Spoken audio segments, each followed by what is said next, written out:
everyone. Our today's topic is motion. Okay देखो, इस motion को पहले समझो, क्योंकि बिना मोशन को समझे इस चैप्टर को समझना इम्पॉसिबल है। अब मोशन किसको बोलोगे? अब कब बोलोगे कि कोई ऑब्जेक्ट मोशन में है? अब कब बोलोगे कि एरोप्लेन चल रही है, वो मोशन में है? अब कब बोलोगे कि आप चल रहे हो, आप मोशन में हो? अब कब बोलोगे कि ट्रेन चल रही है, ट्रेन मोशन में है? देखो, मोशन में होने के लिए किसी भी ऑब्जेक्ट को प्रूफ देना पड़ता है, ठीक है। वो प्रूफ क्या होता है बाबू? स्टेशनरी ऑब्जेक्ट प्रूफ होता है वो, ठीक है।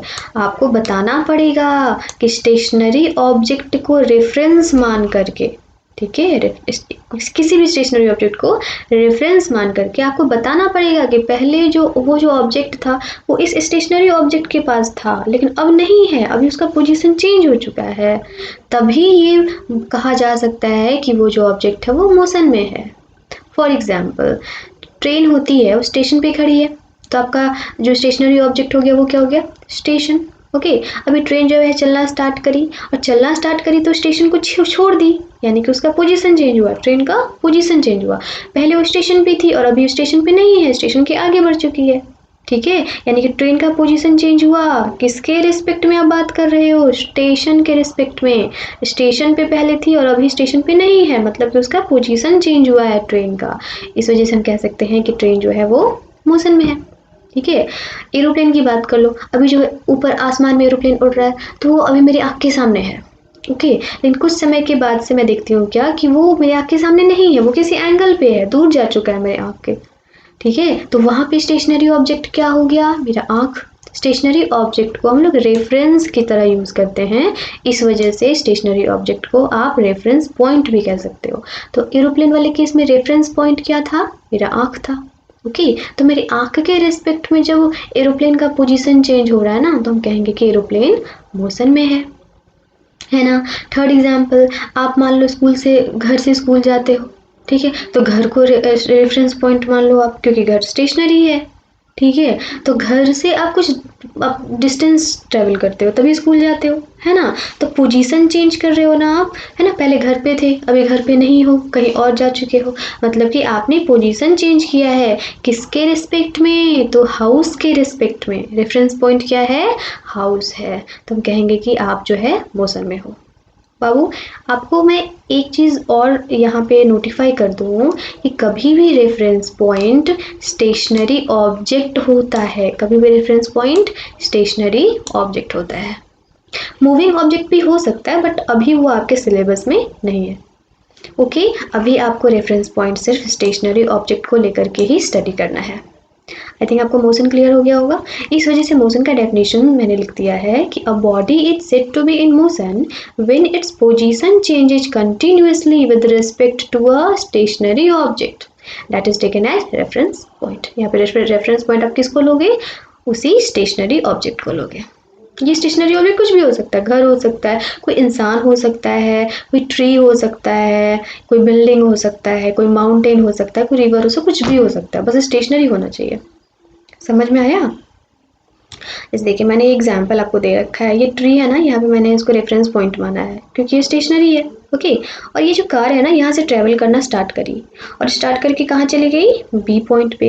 देखो, यहाँ पे कोई स्टेशनरी ऑब्जेक्ट है? ये ट्री है स्टेशनरी ऑब्जेक्ट? यहाँ पे नहीं है ना, यानी कि पहले ये ट्री के सामने था बस, और अब जाकर ये ट्री के इतना ज़्यादा काफ़ी डिस्टेंस पे है ये बस। इसका मतलब है कि पोजीशन चेंज हुआ है, यहाँ पे ए टू बी पोजीशन चेंज हुआ है। इस वजह से हम कह सकते हैं कि इस कार ने मोशन किया है, ओके। क्लियर ना? ओके, चलिए अब हम लोग आगे बढ़ते हैं। देखो, इसके बाद हम लोग पढ़ेंगे distance and displacement. Distance word तो आपको काफ़ी नोन होगा, है ना, दूरी कवर करना, कितना डिस्टेंस कवर किया। बट आपने डिस्प्लेसमेंट नहीं सुना होगा, पहली बार शायद आपको सुनने में आ रहा होगा। बट ये दोनों वर्ड ना रिलेटेड है, बट इनमें काफ़ी ज़्यादा डिफरेंस भी है, ठीक है ना। कैसे रिलेटेड है और कितना ज़्यादा डिफरेंस है, हम लोग यही स्टडी करने वाले हैं, ओके। चलो, हाँ, मैंने आपको एक बात बताना मैं भूल गई थी, यहाँ पे मैंने डेफिनेशंस को पॉइंट आउट कर रखा है, ओके। जो जितने डेफिनेशंस आपके यूज़ किए हैं, आपके एग्जाम्स में पूछे जा सकते हैं, उसको मैंने पॉइंट आउट कर दिया। जैसे मोशन वाला डेफिनेशन नंबर 1 हो गया, एग्जाम में तो नहीं पूछा जाता, बट यूजुअली लोग पूछ लेते हैं, आपके आसपास वाले लोग, ओके। अच्छा, डेफिनेशन नंबर 2, ये डिस्टेंस का डेफिनेशन पूछा जाता है। डेफिनेशन नंबर 3, डिस्प्लेसमेंट का डेफिनेशन पूछा जाता है। ओके, तो ये हाईलाइट करने के लिए मैंने ऐसा किया है। अभी हम लोग जान लेते हैं कि डिस्टेंस और डिस्प्लेसमेंट होता क्या है। ओके, जैसे मैं इस एग्जाम्पल से मैं आपको समझाती हूँ। लेट सपोज कि आप जो है इस पॉइंट ए से चलना स्टार्ट करें, ठीक है ना, और आपने इस डायरेक्शन में, ये कौन सा डायरेक्शन है, ये ईस्ट डायरेक्शन है। कौन सा डायरेक्शन है, ये ईस्ट डायरेक्शन है, ठीक है। तो इधर से आप ईस्ट की तरफ चलना स्टार्ट करें, पॉइंट बी तक पहुंच गए। कितना डिस्टेंस आपने कवर किया, 4 किलोमीटर कवर किया। ओके, चलिए अब आप बी से नॉर्थ की तरफ मूव कर गए, है ना, टर्न ले लिया आपने और नॉर्थ की तरफ चलने लग गए, पॉइंट सी तक पहुंच गए। कितना डिस्टेंस कवर किया, 3 किलोमीटर कवर किया और आप सी पे जाकर के स्टॉप हो गए। ओके, अब इस कंडीशन में आपसे पूछा जाए कि आपने कितना डिस्टेंस ट्रेवल किया है, कितना डिस्टेंस आप कवर करके आए हो। हाँ, तो आप यही बोलोगे ना कि पहले तो मैं ए से बी आई 4 किलोमीटर चली, बी से सी आई 3 किलोमीटर चली, तो 4 and 3 7 किलोमीटर, यानी कि टोटल डिस्टेंस कितना हो गया, मैंने कवर किया 7 किलोमीटर कवर किया। तो ये हो गया डिस्टेंस, मैंने इतना डिस्टेंस कवर किया। किस डायरेक्शन में गई, कहाँ कहाँ गई, मेरे को बताने की जरूरत नहीं है। मैं जहाँ जहाँ गई ना, बस उतने उतने डिस्टेंस, उतने उतने पाथ के लेंथ को मेजर करके ऐड कर लिया, तो वो मेरा हो गया डिस्टेंस। आपको डायरेक्शन से कोई लेना देना ही नहीं है। समझ आया?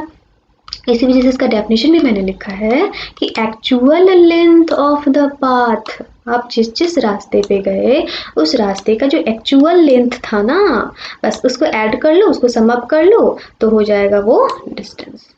ठीक है ना? जस्ट ऐसे भी पूछता है what is distance, the actual length of the path is called distance.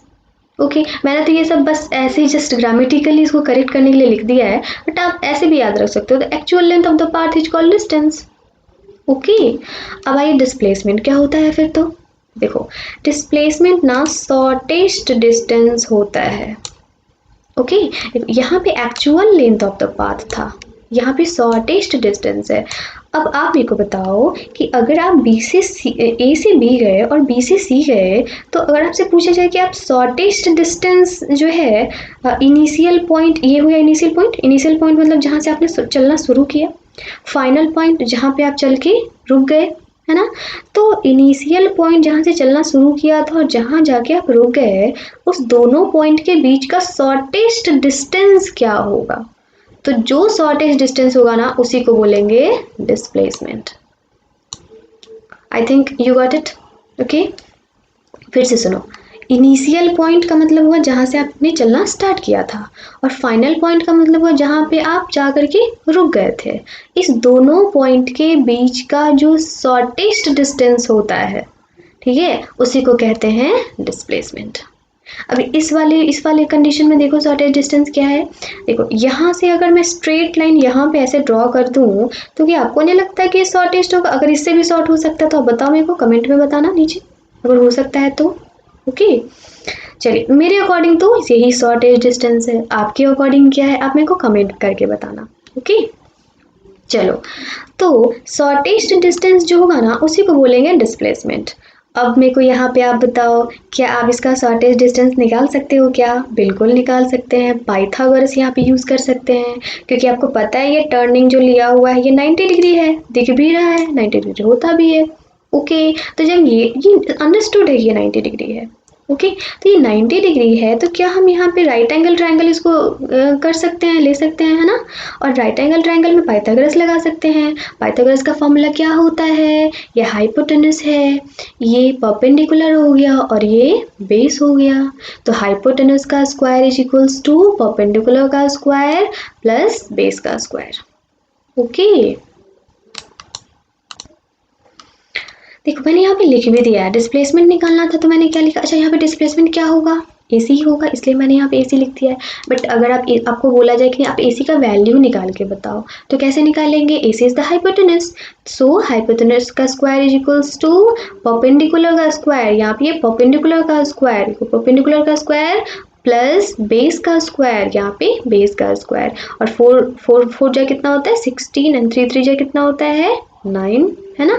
या इसका, अच्छा यहाँ पे हाइपोटेनस का स्क्वायर अगर हटाओगे तो रूट आ जाएगा, ठीक है। या अपने मैथ्स, ये मैथमेटिकल कैलकुलेशन है, अपने मैथ्स में पढ़ा है, स्क्वायर हटता है तो दूसरे साइड पे रूट आ जाता है। 16 + 9 कितना होता है 25, और 25 का रूट अंडर यानी कि 5 किलोमीटर। ओके आप इसको ना पाइथागोरन ट्रिपलेट से भी बना सकते थे, इतना कैलकुलेट करने की जरूरत नहीं था।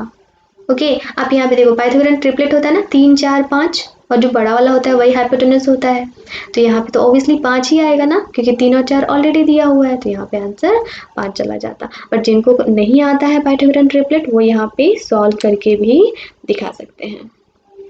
ओके तो क्वेश्चन इस तरीके से पूछा जाता है कि कोई सिचुएशन आपको दे दिया जाता है कि कोई इंसान था, वो यहाँ से यहाँ गया, फिर यहाँ से वहाँ गया, डायरेक्शंस भी दिए रहते हैं, फिर वहाँ से वहाँ गया, है ना। इस तरीके से आपको टोटल डिस्टेंस कवर करने बोला जाता है, तो टोटल डिस्टेंस तो जहाँ से जहाँ गया वहाँ का टोटल डिस्टेंस आप ऐड कर लो, वही हो जाएगा। अच्छा डिस्प्लेसमेंट जब भी बात की जाएगी ना डिस्प्लेसमेंट की, तो वहाँ पे आपको प्रॉब्लम आएगी कि आपको शॉर्टेस्ट डिस्टेंस का लेंथ फाइंड आउट करना होगा। मैं इसके लिए बहुत सारे क्वेश्चंस आपको दे दूंगी डिस्क्रिप्शन बॉक्स में, और आप उन क्वेश्चंस को जा करके सॉल्व कर सकते हैं। और जिस क्वेश्चन में प्रॉब्लम हो ना उसको आप पेज पे लिख करके फोटो जो है उस पर कमेंट में आप डाल सकते हो। ओके या फिर आप वहाँ पे टाइप करके भी मेरे को बता सकते हो, मैं उसको अगले नेक्स्ट वीडियो में सॉल्व करने की कोशिश करूँगी। ओके चलिए हम लोग नेक्स्ट बढ़ते हैं अब आगे। देखिए मैंने अब स्टार्टिंग में आपको बोला ना कि डिस्टेंस एंड डिस्प्लेसमेंट में कुछ रिलेशन भी है और कुछ डिसिमिलैरिटीज भी है ना।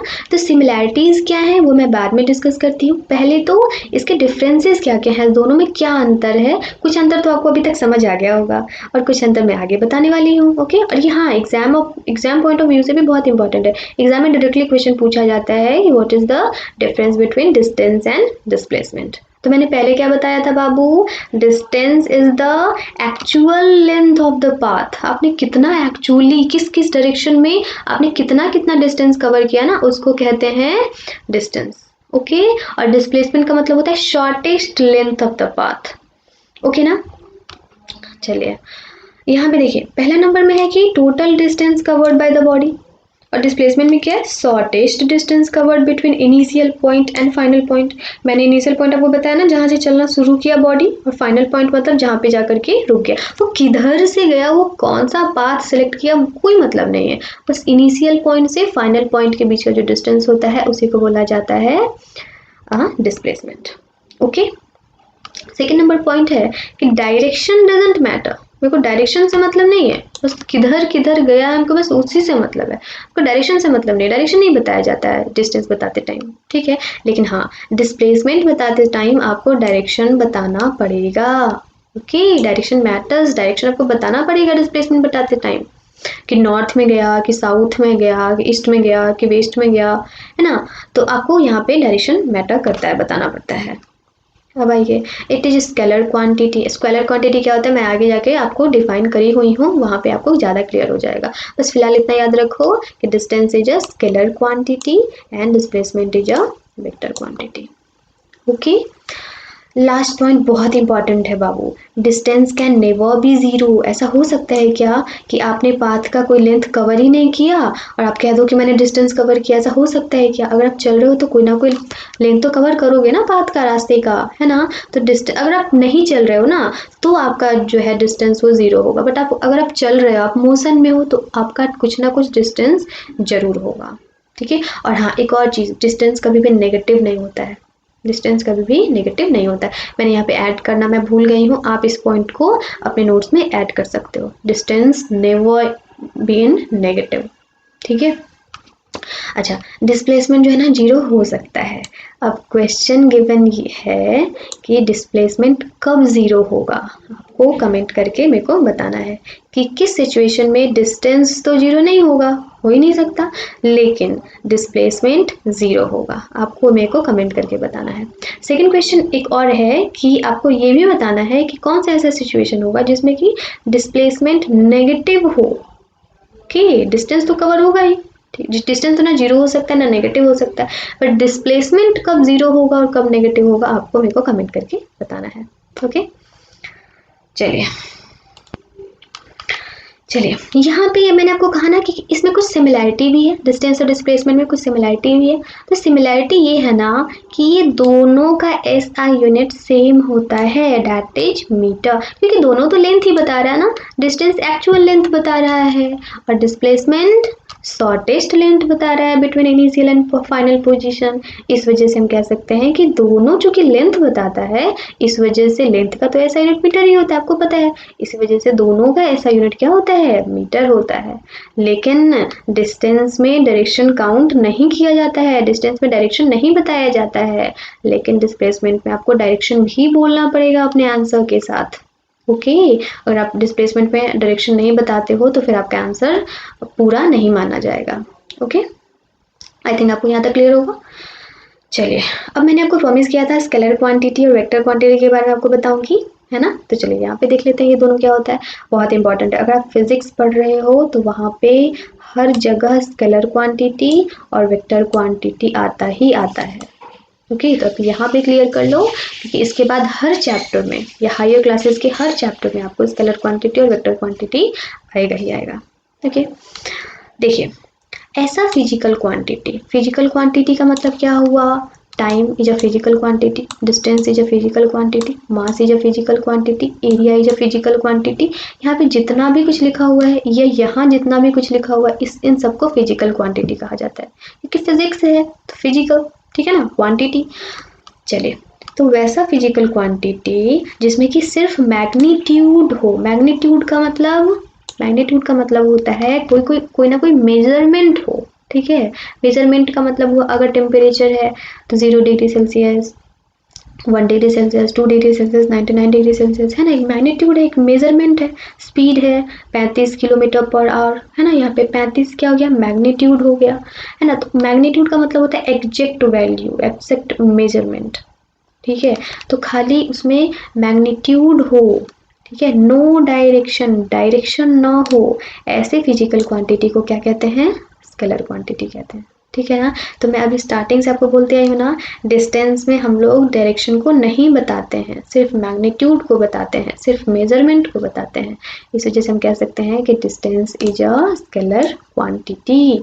ओके मैंने देखो एग्जाम्पल में, एक मिनट, मैंने एग्जाम्पल में देखो दे भी रखा है, distance is a scalar quantity.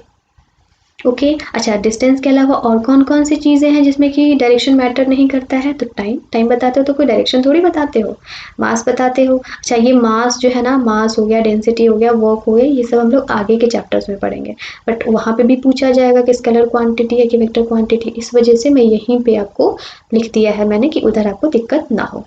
Okay चलिए वेक्टर क्वांटिटी में क्या होता है, तो वैसा फिजिकल क्वांटिटी जिसमें दोनों होते हैं, मैग्नीट्यूड भी यानी कि मेजरमेंट भी, एक एग्जैक्ट वैल्यू भी, और दूसरा की डायरेक्शन भी होता है, ठीक है ना। तो हम कह सकते हैं ना कि displacement is a vector quantity, क्योंकि मैं स्टार्टिंग से आपको बोल रही हूँ कि डिस्प्लेसमेंट का आंसर जब दोगे ना आप, तो वहाँ पे आपको डायरेक्शन भी मेंशन करना पड़ेगा, ठीक है। और डिस्प्लेसमेंट ही नहीं, weight, force, momentum, acceleration, velocity, electric field, ये सब आपको पढ़ने हैं, 9th में ही पढ़ना है आगे के चैप्टर्स में।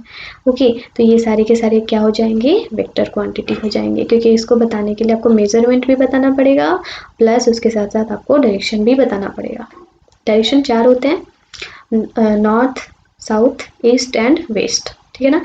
4 और होते हैं जो कि शायद आप लोगों को अभी नहीं पढ़ने हैं, फिर भी बता देती हूँ। देखो इधर का जो डायरेक्शन हो जाएगा ना, इधर का जो डायरेक्शन होगा उसको बोलेंगे, यहाँ पे ऐसे समझ नहीं आएगा, आप 1 मिनट